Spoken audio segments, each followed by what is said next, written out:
Well, this is Mt Vernon Cemetery located in Washington Township, Michigan. And just as the name sounds, Mount Vernon, it was named after the historical homestead of George Washington. And it's located in Washington Township, so thus the two went hand in hand.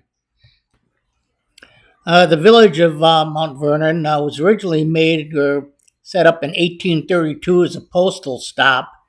And this postal stop ran until approximately 1905.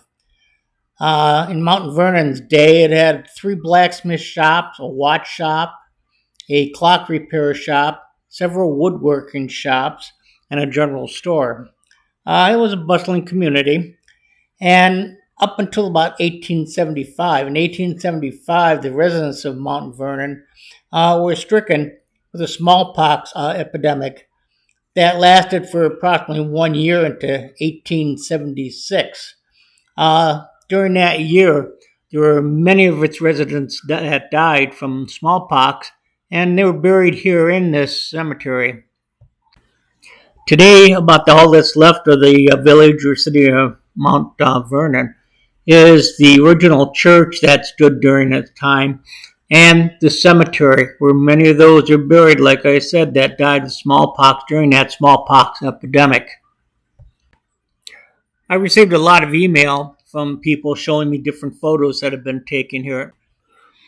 I'm having to do this narration and voiceover of the video for the simple fact my mic wasn't on either. I'm getting old, or I forgot to turn the mic on as I recorded a lot of this. So, thus, like I said, I'm having to do the voiceover of this. It did seem a little strange to me in that the mic wasn't turned on, but it is what it is.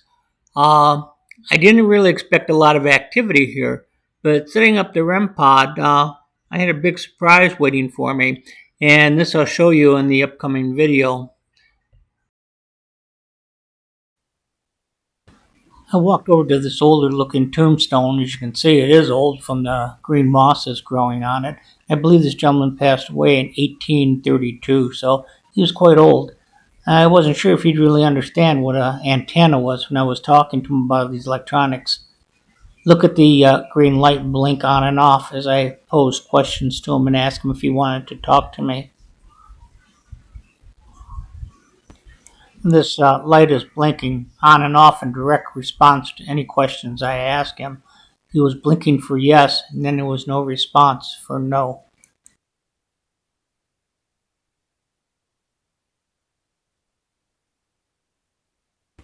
I had explained to him that all he had to do was come near that RemPod and touch that antenna to make that light up, and he didn't seem to have any problem understanding it and making it work. It's difficult to see the green light sometimes light up, and that's why this is done in darkness a lot of times at night rather than during the day with the sun shining on it. It was kind of sad in that one of the questions that I asked that he responded yes to was if he was sad that he didn't have any more descendants that would come visit him, and he responded with the light blinking for yes. Interesting, it was here that my microphone turned itself back on. I added these photos in this point in the video just as placeholders to give me a few minutes inside the video to explain the next portion of it. It was rather interesting that I set the RemPod down by this old tombstone.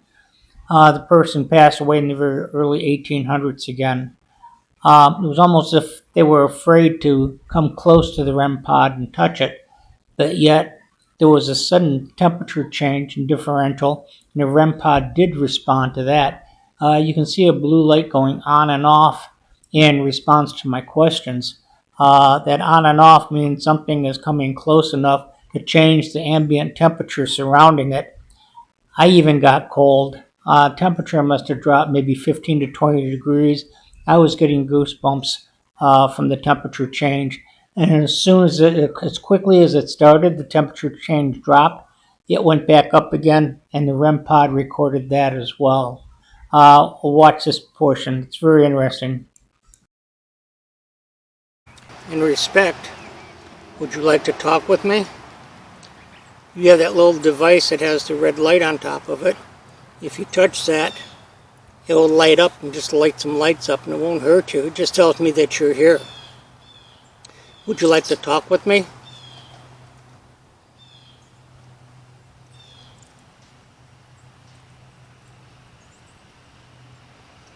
Is there anything that you'd like to say?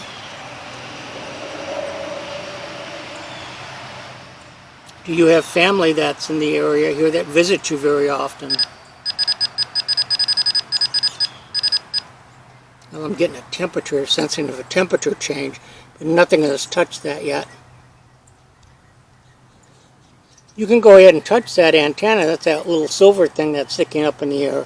If you just put your hand by it, the light will come on. It won't hurt you.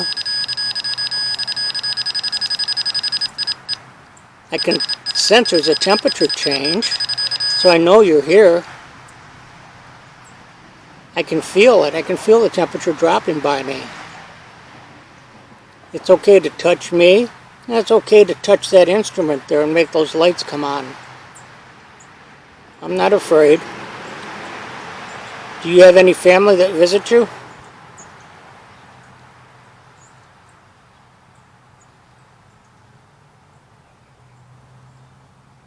Well, thank you. You're trying to respond, but you act like you're afraid to get any closer to that. It won't hurt you. If you speak real loud, I might be able to pick you up on the microphone.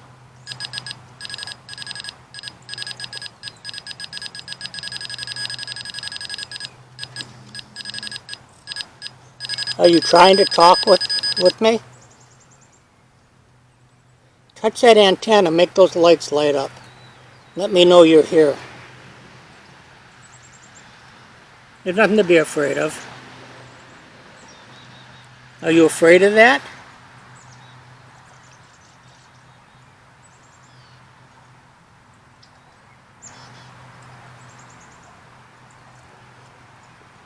If you touch the antenna or that come near that box, it just makes those lights light up and we can talk and you can answer questions. Okay, you rather do it that way? Okay. Do you have family that visits you? No? I'm sorry. Is it okay that I'm here trying to talk with you?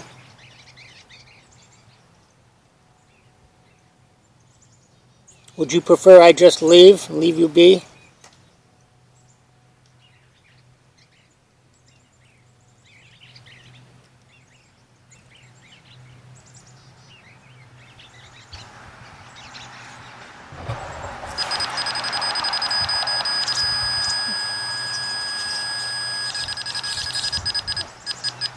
You don't want me to leave?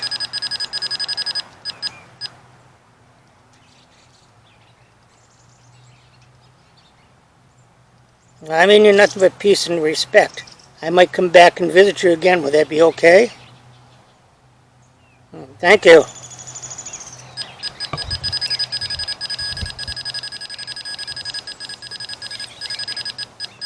You don't want me to leave?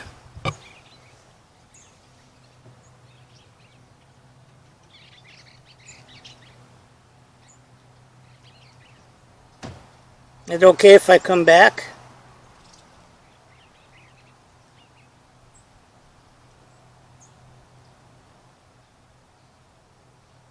Okay, I won't forget. Thank you.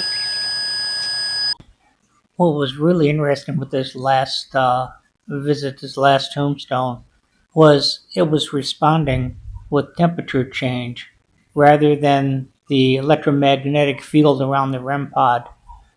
It was close enough where the temperature was changing back and forth. As you could see by that light going on and off, it recorded temperature changes of approximately a degree or two. But I swear it felt like the temperature dropped 15 to 20 degrees. I mean, I was actually getting cold standing there talking. And then as soon as it stopped, it warmed right back up again like something left. But this person didn't want me to leave. It wanted me to stay there and continue to talk to it. All I can say, very interesting. So, in summary, I'm gonna get my crew together, my team together, and we're gonna take all the equipment out here. I think it's well worth a full investigation with the thermal cam, especially on this one tombstone, using thermography and the thermal cam, as well as EVP voice recorders. I think we might get some activity here. But all in all, very interesting, and I hope you enjoyed this video. Please visit us at Macomb Paranormal Research and Investigation. And if you have anything that goes bump in the night, any houses you want investigated, any buildings, we do this for free. All we ask is that you allow us to record this and publish our results and findings for the interest of all. Thank you for watching.